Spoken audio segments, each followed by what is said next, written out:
पखियुनि ते खोजना कंदड़ एक आलमी इदारे सिंध जे पखियुनि वारी फ़हरिस्त में 3 कूंजनि जो ज़िक्र कयो आहे, जिन मां हिकु चोटीरो कूंज बि आहे।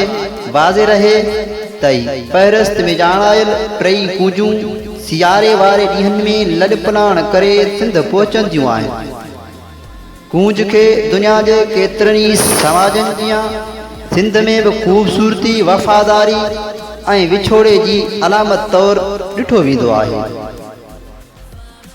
केतिरनि ई खूबसूरत औरतुनि खे कूंज सां तशबीह ॾिनी वेंदी आहे ऐं कूंज जियां डिघी ॻिची वारी औरत खे हसीन तसवर कयो वेंदो आहे।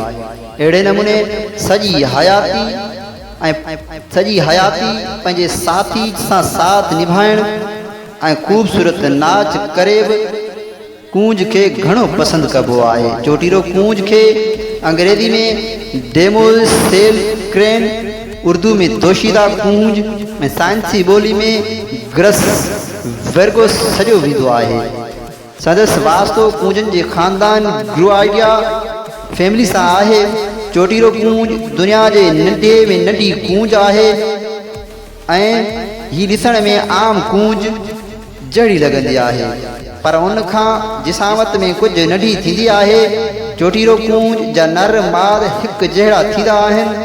बालग पखी जी टेग 85 खां 100 सेंटीमीटर, परन जी पखेड़ 155 खां 180 सेंटीमीटर ऐं वज़न 1 खां 2 किलोग्राम ताईं हूंदो आहे। चोटीरो कूंज जो रंग सुरमाई थींदो आहे। परन जूं डिघियूं कारियूं परन जूं चोटियूं डिघियूं कारियूं थींदियूं आहिनि।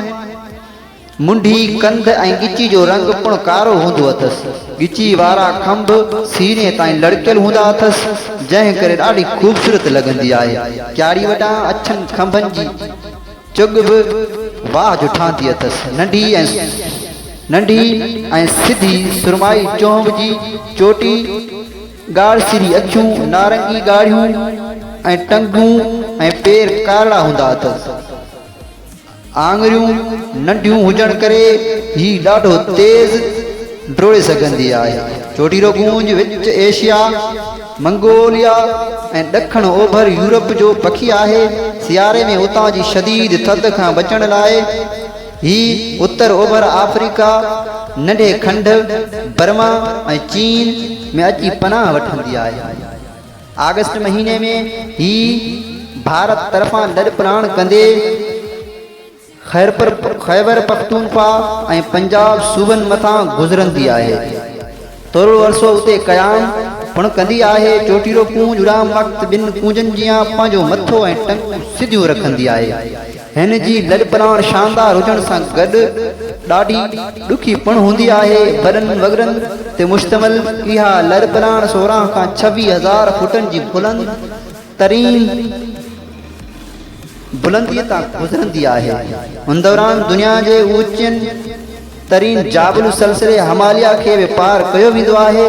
ॾुखी उॾाम करे केतिरियूं उही कूंजूं शदीद थक ऐं नस्ताई करे मरी वेंदियूं आहिनि।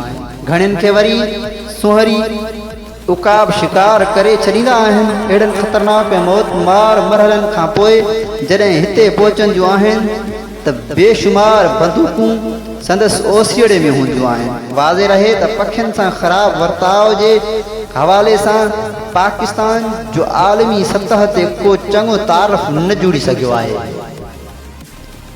उहो ई सबबु आहे त कूंजनि जी वॾी अक्सरियत पाकिस्तान मथां उॾामी भारत पहुची वञे थी, छाकाणि त उते तहफ़्फ़ुज़ मुहैया थिए थो।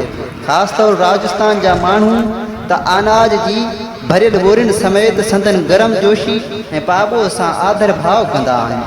मार्च ऐं अप्रैल महीननि में इंसानी फ़हशत खां बची वयल कूंजड़ियूं वापसी जो दग वठंदियूं आहिनि।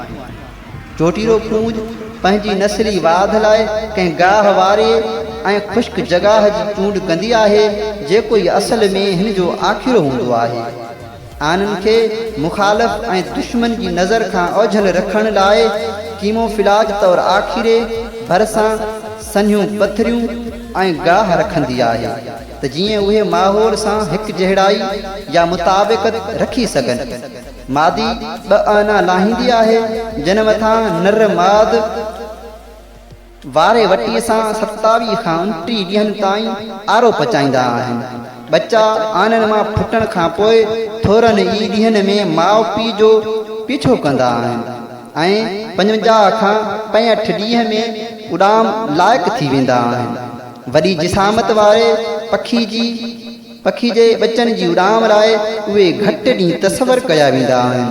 बच्चा 2 सालनि ताईं बलूगत ताईं रसी वेंदा आहिनि। पाकिस्तान में कूंजनि जो हाल ऐं शायदि मुस्तक़बिल बि त गैर यकीनन गैर महफ़ूज़ आहे, पर दुनिया जे 2 मुल्कनि जे बहितर ऐं माहौल दोस्त रवैये जे करे आलमी तंज़ीम IUCN चोटीरो कूंज जे नस्ल खे वॾी हद ताईं महफ़ूज़ सम्झे थी।